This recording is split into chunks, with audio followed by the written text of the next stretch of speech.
प्रभू रामचंद्राच्या पदस्पर्शाने पावन झालेली ही भूमी आहे। या सुंदर शीतला देवीच्या देवस्थानाच्या समोरच्या बाजूस बगलवाडी नावाची एक बागायती वाडी आहे। पुरातन काळी त्या वाडीमध्ये श्री शीतळा देवीचा गुप्त स्वरूपात वास होता।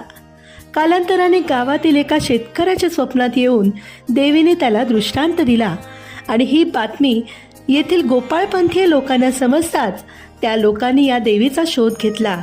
देवीचा निश्चित ठाव ठिकाणा माहीत नसतानाही देवी नेमकी ज्या विवारात होती तेथे ते गेले आणि तिकडे खणून आईची मूर्ती बाहेर काढली।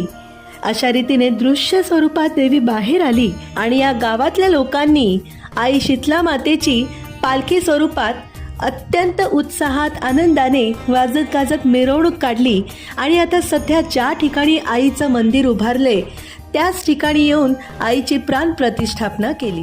इथल्या पूज्य